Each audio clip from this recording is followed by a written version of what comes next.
John Wick 3. So what are my thoughts?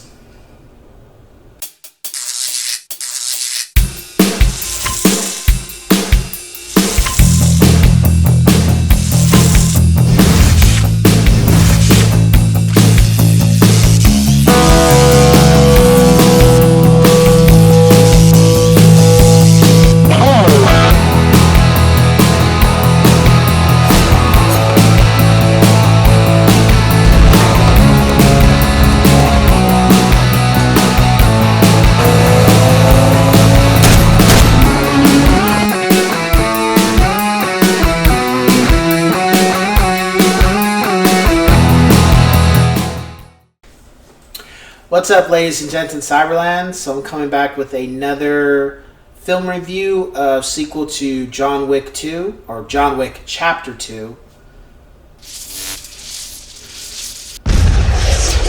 John Wick Chapter 3, or Parabellum, I believe. So, John Wick 3 literally picks up right after Part 2. There's no day, there's no week, there's no couple months or anything. It's literally right after Part 2 ends, Part 3 starts. And John Wick is trying to get the hell out of the damn city because of the events of what he did in Part 2. He is now a wanted man for, I think the bounty's $10 million, if I'm not mistaken, or it was a little more. And every assassin knows who John Wick is. They know his reputation. And I don't think it's just the money at that point. I think it's also the reputation that I killed John Wick. You know, so everybody that wants to try him is trying him.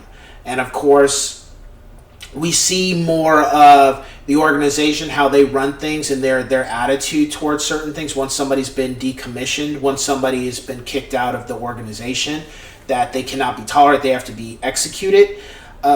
They hold things to the T. There's a part where John Wick gets stabbed and then has to get stitched up. And the guy, he was also in the first one, he stitches him up, but he's rushing to get it done because the time's about to run out. And as soon as the time runs out, he can't do anything. Like, he literally stops. Even though nobody can see them, it's just the fact of he holds the standard to the T that he complete. When he was helping John Wick, he literally stops right when the clock stops. Like, the time's up. Like, now you're officially off the books. You're going to be hunted. And what's crazy is John Wick finishes up what he needs to do, but then John tells the doctor, thank you, but the doctor says, you got to shoot me because if you don't, they're never going to believe that I didn't help you. And I'm just like, wow, like, seriously? Like, you guys are that ruthless to where, you know, he helped before the clock, and they'll still execute him even if he stopped right at the clock because he had a window. He had an hour window from Winston. So John gets out of there, and then all of a sudden we see this lady who, she was interesting. I'm kind of curious to see what they do with her. I forget her name, but she had very short hair, and she's now going around pretty much going after people from the second film, whether they did what they were supposed to in regards to the high table. Did they follow orders, or did they follow the rules and regulations, or they did not? So we see Winston, of course, is being badmouthed, and they're gonna, you know, he's about to get kicked out of out of the Continental. On top of that, Lawrence Fishburne returns. Almost every character from the other films returned for the most part, except John Leguizamo. And I'm hopefully, when they make a fourth film, yes, they are making a fourth and fifth film. They're filming them back to back. Hopefully he returns because I enjoy him too. I thought he was a good character for what he encompassed. So that'd be great to see. And you know, John eventually gets out of town, and Anjelica Huston, the great Anjelica Huston, she was in there too. And then we get some more backstory of who John Wick is and where he comes from and how did he learn his element stuff. And that's the one thing I like about these films is every time one comes out, it's like an onion.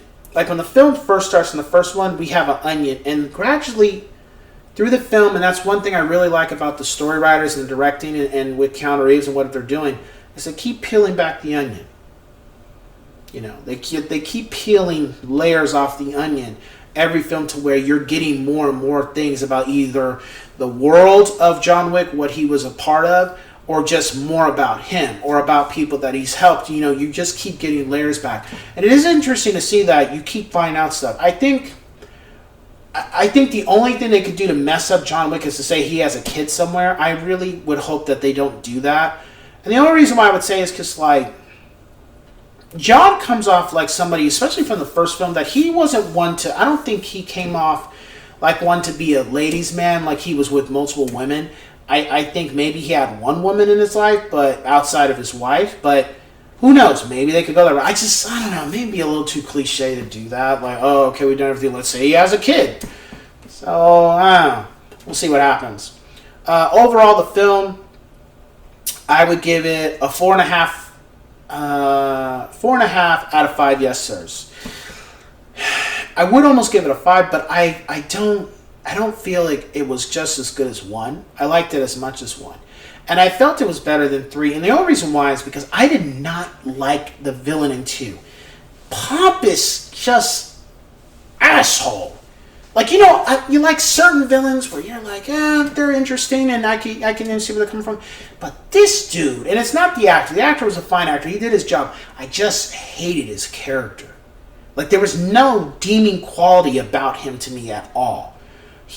From what I felt about how he acted, he was pompous, he was spoiled, arrogant, selfish, and he just didn't exhibit any qualities to where, his behavior was just despicable.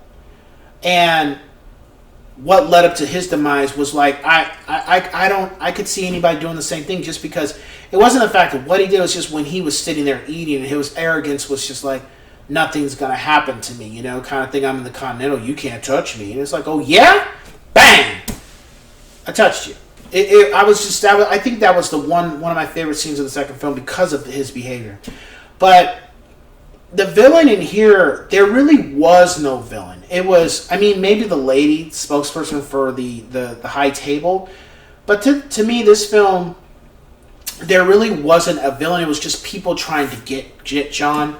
And I think that was interesting to incorporate, to be like, we're not really going to have a villain, we're just going to have elements of different people.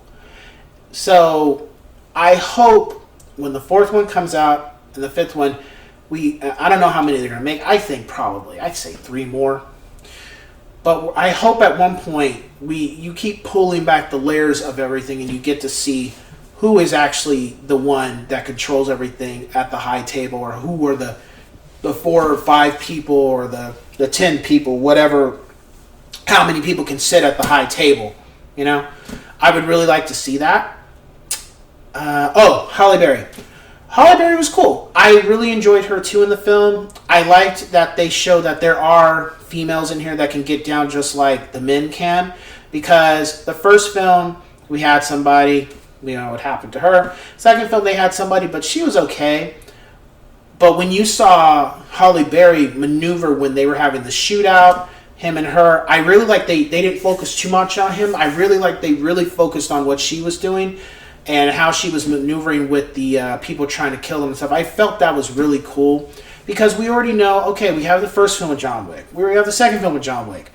Third film, okay, you're just going to show the shooting scenes with him, or you're going to have other characters there and show what they can do. And I really like that. And especially with I forget his name, but he's pretty much Winston's second man, like his right-hand man at the Continental. But I forget his name. He's a black guy, wears glasses, bald head.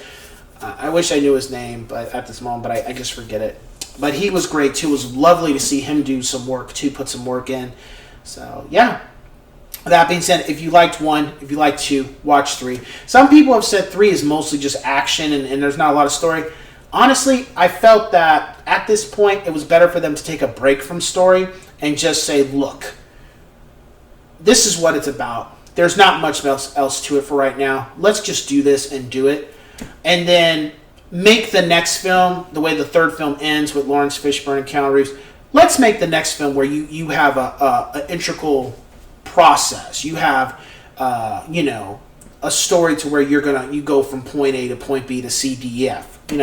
Whereas this film, look, action, just trying to do this and that's it. It really shouldn't have been more than that.